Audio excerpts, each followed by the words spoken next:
salaman ala Rasulil Karim Muhammad sallallahu alaihi wasallam sebagai seorang hamba yang mempercayai wujud dari sebuah zat yang tak nampak dilihat oleh mata telanjang, ialah zat Khaliqul alam.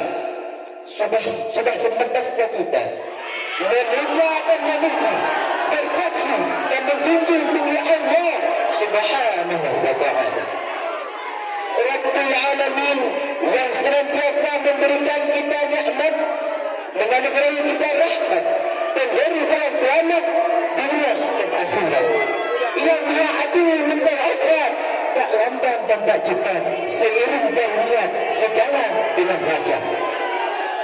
Sang penguasa sang penjaga, lam yalid walam yulad walam yakul lahu kufuwan ahad. Salawat dan salam kepada baginda besar Nabi Muhammad sallallahu alaihi wasallam yang telah merubah pola pikir manusia dari pola pikir jahiliyah kelas primitif, diubahnya menjadi pola pikir keislaman kelas eksekutif. Salawat dan salam kepada dan sahabat beliau sekalian yang sudah bahu-membahu menyebut Islam, ke bumi sana mendaki, ke laut sana menyeberang, rugi sama ditanggung, lada sama diganggu. Yang tak mengingat istrinya menjadi janda, anaknya menjadi yatim, hanya demi tertegaknya kalimat hak, yaitu la ilaha illallah Muhammad Rasulullah di atas permukaan bumi ini.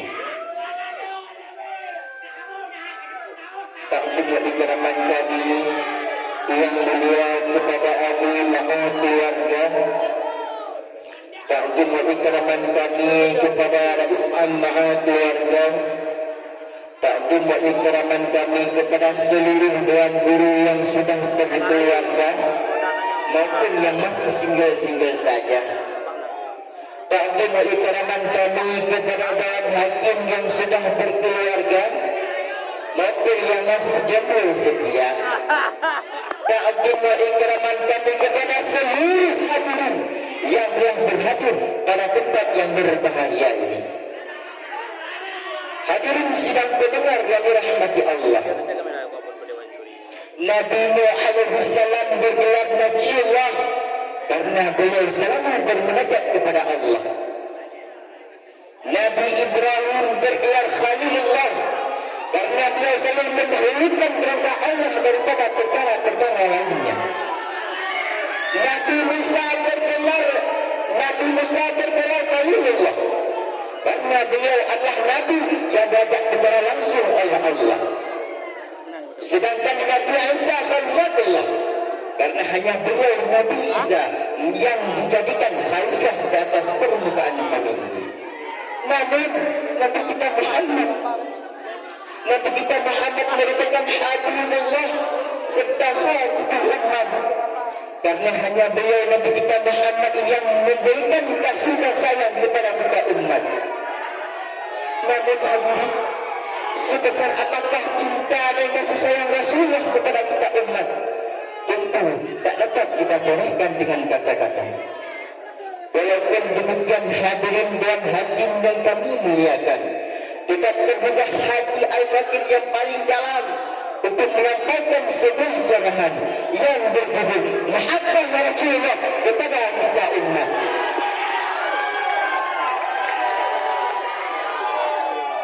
Hadirin sidang pendengar yang Allah muliakan, Allah mengutus Nabi Muhammad di atas permukaan bumi ini sebagai penunjuk ke arah yang benar. Dalam Rasulullah menyampaikan dakwahnya, beliau senantiasa mengiring umatnya dengan penuh cinta dan kelembutan. Sebagai bukti cinta wujud Rasulullah kepada kita umat, saat ibunda Aminah melahirkan beliau, dari lisan yang mulia, kalimat pertama yang beliau ucapkan adalah ummati, ummati, ummati. Begitulah besarnya cinta Nabi kepada kita umat. Hadirin sidang pendengar yang dirahmati Allah, padahal Rasulullah tatkala beliau tumbuh, beliau dengan menyampaikan risalahnya, tak sedikit bibir manusia yang mencela beliau tatkala Rasulullah menyampaikan risalah. Beliau dicaci, beliau dihina, beliau dilempari kepada unta, dilempari batu, namun beliau balas dengan senyuman. Begitu tak terhingganya cinta dan kasih sayang Nabi kepada kita umat. Hadirin sidang pendengar yang Allah muliakan, rasa cinta dan kasih sayang dan rasa cinta kasih sayang Rasulullah kepada kita umat, sekalipun umatnya terhadap, umatnya melakukan hal yang arogan, namun beliau senantiasa mendoakan umatnya. Allahumma hdi zakifan wa'tibuhum muslimin. Ya Allah, tunjukilah kepada umatku kecerahan dan berilah kepada mereka Islam. Begitulah besarnya cinta Nabi kepada kita umat. Padahal malaikat Jibril tatkala Rasulullah diperlakukan arogan, beliau turun untuk mendatangi Rasulullah. Beliau menawarkan jasanya kepada Rasulullah. Ya Rasulullah, bolehkah aku menghapus jejak kain tersebut dengan aku tumpahkan gunung Uhud kepada mereka? Namun Rasulullah dengan penuh cinta dan kasih sayang, beliau melarang malaikat Jibril melakukan itu. Beliau menangis, bermohon kepada Allah seperti doanya Nabi Isa yang termaktub dalam Al-Quran surah Al-Maidah ayat 118. A'udzu billahi minasy syaithanir rajim. Bismillahirrahmanirrahim. In tu'adzibhum fa innahum 'ibaduka wa in taghfir lahum fa innaka antal 'azizul hakim. Ya Allah, apabila Engkau melaknat umat-umatku ya Allah, sesungguhnya mereka adalah hamba-Mu ya Allah. Dan apabila ya Allah Engkau memaafkan mereka, sungguh Engkau maha bijaksana lagi maha perkasa. Hadirin sidang pendengar, begitulah besarnya cinta Nabi kepada kita umat. Hadirin sidang pendengar yang dirahmati Allah, kasih sayang Rasulullah kepada kita umat tak terhingga sampai pada saat Rasulullah mengalami sakaratul maut pun beliau tak lupa, beliau tak luput daripada cintanya kepada kita umat. Beliau menangis meminta kepada malaikat maut, ya malaikat maut, beginikah rasa sakitnya seperti maut? Demi Allah malaikat maut, timpakan seluruh rasa sakit ini kepada aku. Jangan engkau tinggalkan kepada umat-umatku, wahai malaikat maut. Sungguh umatku tak akan sanggup menerima itu. Hadirin sidang pendengar, begitulah besarnya cinta Nabi kepada kita umat. Hadirin dan hakim yang kami muliakan, ada kisah menarik yang kami kutip dalam buku yang berjudul Manusia yang Tidak Seperti Manusia Biasa, yang dikarang oleh Syekh Ahmad Zarkasi Al-Si, di mana di sana beliau meriwayatkan sebuah hadis daripada Ibnu Umar bahwasanya pada suatu hari Rasulullah sallallahu alaihi wasallam sedang duduk dengan Sayyidah Aisyah. Kemudian Sayyidah Aisyah meminta kepada Rasulullah, ya Rasulullah, berdoalah kepada Allah untukku. Kemudian Rasulullah mengangkat kedua tangannya bermunajat kepada Allah. Allahumma ghfir li Aisyah ma taqaddama min dhanbi wa ma ta'akhkhara, ma asrat wa ma a'lanat. Ya Allah, ampunilah dosa Aisyah, seluruh dosa Aisyah, baik yang telah terdahulu maupun yang akan datang, baik itu dosa yang tersembunyi maupun dosa yang terang benderang. Sayyidah Aisyah ketika mendengar doa Rasulullah sallallahu alaihi wasallam tersebut tersenyum lebar. Sampai-sampai Sayyidah Aisyah pun menjatuhkan kepalanya di pangkuan Nabi. Nabi sangka sembari mengelus kepala Aisyah, beliau bertanya kepada Aisyah, "Ya Aisyah, senangkah engkau dengan doa kita dulu?" "Wahai Rasulullah, bagaimana aku tidak senang? Karena di dunia ini tidak ada doa yang lebih mustajabah daripada doa engkau, wahai Rasulullah." "Demi Allah," kata Nabi, "demi Allah, begitulah doaku kepada hambaku ya Aisyah setiap aku selesai melakukan sembahyang." Hadirin sidang pendengar dan hakim yang kami muliakan, begitulah besarnya cinta Rasulullah kepada kita umat.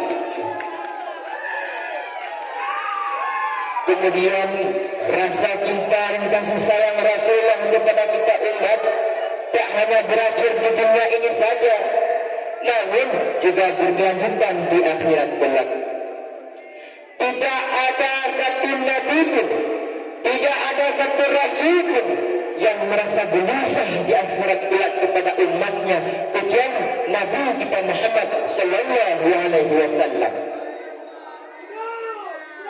Oleh Ibnu Jarir meriwayatkan sebuah hadis dari Ibnu Umar bahwasanya Rasulullah sallallahu alaihi wasallam bersabda, "Nanti pada saat hari kiamat telah tiba, semua manusia dibangkitkan dari alam kubur.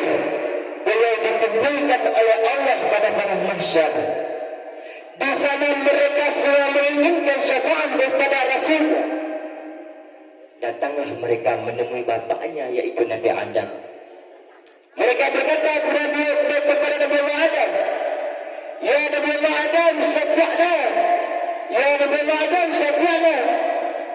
Namun oleh Nabi Allah Adam dengan berat hati berkata, 'Aku tidak mampu melakukan itu karena semasa aku masih berada dalam surga, aku pernah melakukan kesalahan.'